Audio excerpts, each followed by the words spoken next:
Huwag niyong persahin lagi yung mga ibon nyo na lumipad ng matagal kung malayo pa yung yung derby. Kasi ang tendency niyan, yung mga ibon ninyo bago mag-derby o 1 month bago mag-derby, makikita nyo dapo na ng dapo kung saan-saan yan. Kasi nga nananawa na rin sila minsan sa kakalipad kasi paulit-ulit sila ng ganon.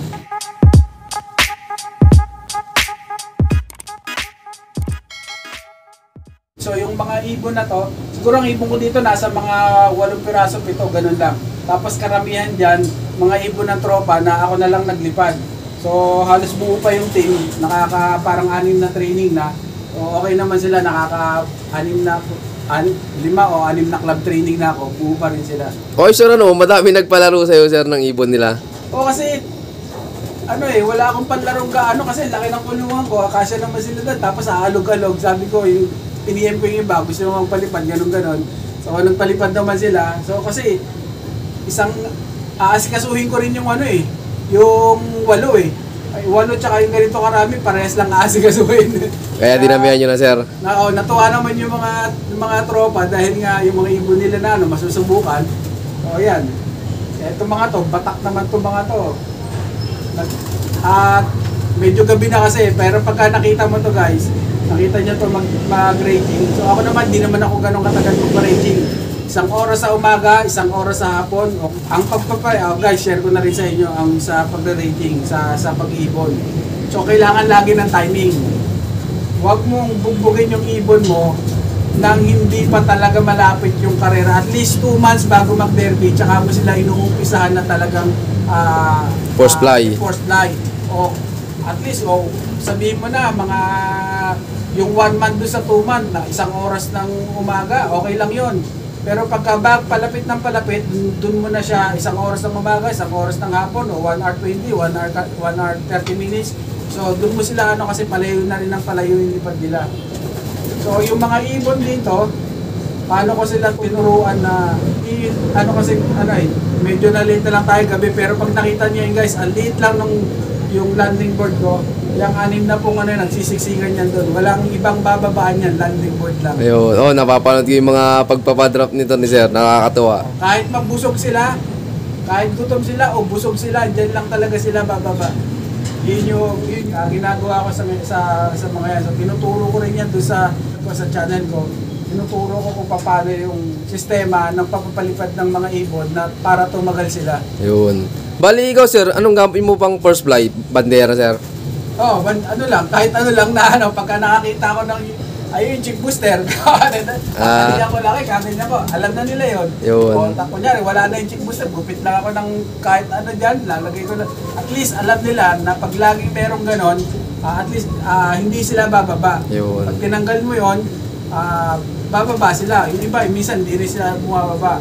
Pero guys, ang sinasabi ko, huwag niyong persahin lagi yung mga ibon nyo na lumipad ng matagal kung wala pa naman kung malayo pa yung yung derby. Kasi ang tendency niyan, yung mga ibon ninyo bago mag-derby o 1 month bago mag-derby, makikita nyo dapo na ng dapo kung saan-saan yan. Kasi nga nananawa na rin sila minsan sa kakalipad kasi paulit-ulit sila ng ganon. So lagi yung sinasabi, timing sa pag-aalaga ng ibon, timing doon sa pag-raging nila. Yung pagtuturo kasi sa paano sila dumapo dyan lang sa landing board. Medyo medyo komplikado pa, medyo mahabang paliwanag. So ako tinuturuan ko sila na dyan lang dadapo. Nasanay sila, di ba, yung mga ibon natin. Pag pinawalan mo, kasi nga pagka YB sila, kailangan mo silang turuan, kailangan mo silang pagalain. So pagka pinapagala ko sila, busog sila. So pag nakita ko, 1 month na gano'n na okay na sila sa pagganyan-ganyan. Pag nakita ko sila na nag-raging na at nag-groupings na, doon ko sila sinisimulang disiplinahin. Ayun. So, anong gagawin? Una, alam nila dapat yung pito dahil sanay naman sila isang beses. Doon muna umpisa na sanayin sila na isang beses lang sila kakain. Dahil nung YB sila, 1 month hanggang 2 months, isang beses na lang sila kumakain. So pagka may nagtuturo ka, hindi pwede yung gano'n, dapat busog sila. Dahil nga, para pag lumayo sila, hindi sila mauhuli. Kasi minsan, pagka bibigyan lang ng pagkain, bababa na. Dahil nga gutom. Pero pagka busog sila, hindi sila bababa pag napalayo sila. So yun. Pagka nag 1 month na sila, at nag-raging na sila, nag-raging na talaga sila, doon ko inuumpisa na hindi na sila gagala kahit kailan. Lagi lang sila nasa loob ng kulungan. Pag raging nila, tatawagin ko sila. Pagbaba nila, papasok sila, kakain sila. Yung hindi papasok sa pag tinawag ko, bukas na uli siya kakain. Oo, talagang tinuturuan nyo na leksyon, sir, ano? Oo, kahit sa ano guys, kahit kunyari, nag-training ako sa club, tapos meron pasaway, tapos tinawag ko na sila, nandito na sila, tapos yung isa dumapo pa ron, o bukas na rin siya kakain, tapos ikakarga ko uli siya sa club. Susunod na kinabukasan na uwi nun, papasok na yung dire-diretso. Ayun, ayos oh. Yun yung sistema ginagawa ko. Guys, huwag nyo sanayin yung mga ibon nyo na pag-alagala pa.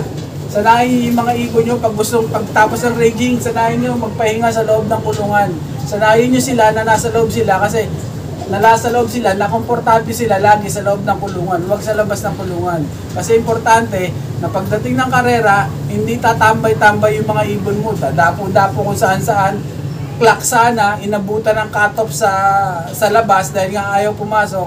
So sayang yung pagpapagod natin ng ilang buwan, matagal na proseso, ilang buwan, mga 7 o 8 months o isang taon bago mo matapos yung karera. Tapos pagdating ng derby, ang bilis ng ibon. Tapos andun lang sa poste, hindi pumapasok, so ano saysay. So ang lagi ko sinasabi, disiplinahin yung mga young bird. So, pag didisiplina naman, una lang naman pag nadisiplina mo na sila, wala ka nang poproblemahin hanggang sa dulo. Hindi mo na sila poproblemahin na kung saan pupunta ko. Kasi automatic na sa kanila yun, pagdating nila, papasok sila, doon sila magpapahinga sa loob ng kulungan. Kasi sanay sila sa loob ng kulungan, hindi sila sanay na nakagala sa labas. Yun, thank you, sir. Pero ikaw po, Sir Michael, may sarili pong mix ng patoka. Oo, patoka. Walang kakwenta-kwenta yung mix ko. Ito guys, ang sinasabi ko naman sa patoka, kung yung mga idol kasi natin, kung gagayahin natin, lalo yung mga big time na ano, ang masyadong hindi 1/4. Ganito, 1/4, ganito, 1/4, ganito. Ang daming klase ng buto, ang daming ano. Kung yun ang sasakit yung ulo sasakit yung ulo ng mga newbie. Kasi maski man ako, nakikita ko yung mga halo ng mga big time dahil ang dami ko rin mga na-interview na ng mga big time pansiya talaga. Ito yung halo ko. Tinitignan ko pa lang ngayon, napapahiling na ako, hindi ko kayang gawin. So ako, yung pinagisnan ko na halo ko talaga na kalapate, sa 1 kilo na flyer mix o breeder mix. Wala pa sa akin, breeder, flyer, walang kaso.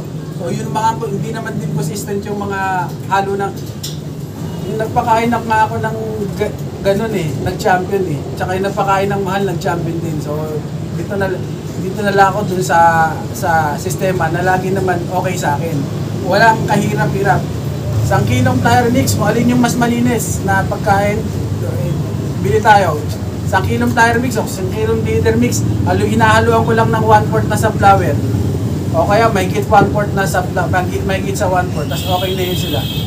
Okay na lang, yun na yung pagkain nila ang nasa. Kung madadagdagan yung sap, mas okay kasi mas maganda sa balahibo nila yung sunflower. So bakit ganun lang yung patoka ko? Nung una ako naglaro guys, 2011, hindi pa ganyang karami nagtitinda ng patoka. Ang papangit ng mga patoka na bibili ko. Pag ginan mo yung patoka ko, puro bukbukit dito, tapos butas-butas lahat. Pero yun ang pinapakain ko. Wala, no choice Yun lang, wala namang hindi naman kagaya ngayon. So sobrang dami ng mabibilan ng mga ganda patoka na malinis. Mahal nga lang pagka medyo malinis. So yung sa akin, puro bukbok. Tapos pag ginanon mo, puro, ay nako, pag nakita mo, hindi mo talaga ipapakain. So yun yung pinapakain ko sa kanila. So bakit naman nag-champion ako? Bakit naman halos lahat ng pooling pinanalo ko? Halos lahat ng lap winner pinanalo ko? Yung derby pinanalo ko? Ang ginawa ko, pinalakas ko yung mga ibon ko. Pinalakas ko sa raging yung mga ibon ko. Binata ko sila sa kakalipad ng kakalipad. Tapos yung herbal na ginagawa ko. Dati yung herbal na ginagawa ko, puro laga.